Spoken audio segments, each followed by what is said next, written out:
पुरुषोत्तमम। परम दयाल श्री ठाकुर जी के पास हरिनंदनदा बैठे हुए हैं। हरिनंदा आज एक बहुत इम्पोर्टेंट हर प्रश्न ही महत्वपूर्ण है। आज एक महत्वपूर्ण प्रश्न ये था,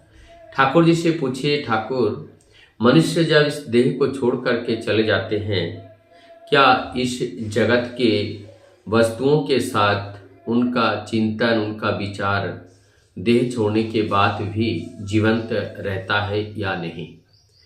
ठाकुर की इस प्रत्युत्तर में उन्होंने जो श्रीमद् भागवत गीता में एक श्लोक है, दूसरे अध्याय के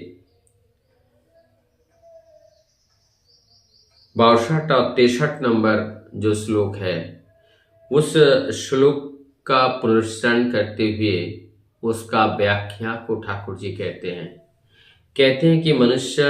जिस चिंता करते करते वो प्राण को छोड़ते हैं, उसी के ऊपर निर्भर करते हैं कि वो कितना चेतन, अवचेतन, अचेतन किस स्थिति में रहते हैं। जब जड़ वस्तु की चिंता करते करते इस देह को छोड़ते हैं तो उसी चिंतन के साथ एक आसक्तता, एक प्रेम आ जाती है और उस आसक्तता से अहंकार आ जाती है। अहंकार से विवेक का नाश होता है और जब विवेक का नाश होता है तब जाकर के वो अचेतन हो जाते हैं और इस जगत की किसी की अनुभूति उन्हें नहीं रहती है और केवल जिस चीज़ को चिंता करते हैं वो चिंता लेकर के चले जाते हैं और उसी चिंता के भाव स्तर में उनका पुनर्अवतरण होता है, जैसे कोई गर्व जब उन्हें मिल जाता है। ठीक इसी प्रकार से इनमें और जो व्यक्ति प्रभु के चिंतन के साथ रहते हैं, प्रभु के चिंता करते हुए जाते हैं और उनका चिंता विस्तार की ओर, आनंद की ओर, अमृत की ओर चिंता होते हैं और वो किसी भी तरह का सुख, किसी भी तरह का दुख ये समझ ही नहीं पाते हैं। वहाँ पे केवल आनंद ही आनंद में रहते हैं, वहाँ किसी प्रकार का दुख का अनुभूति नहीं होता है और उस अमृत को प्राप्त करते हैं, अर्थात वो मोक्ष की ओर जाते हैं, मुक्त हो जाते हैं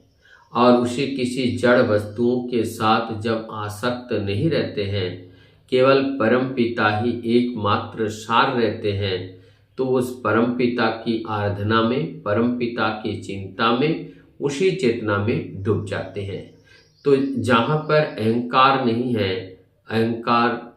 है तो यहाँ विवेक का नाश नहीं, महाचेतना के साथ वो जुड़ जाते हैं और महाचैतन्यता को प्राप्त करते हैं और महाचैतन्यता को प्राप्त करके संपूर्ण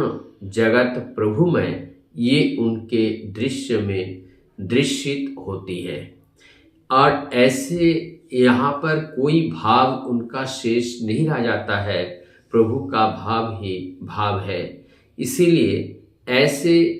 ऐसे भाव में जो महाचैतन्य भाव, महाचेतन भाव से जब मिल जाती हैं, ये प्रभु निर्धारित करते हैं कि इनको कहाँ पर भेजना है।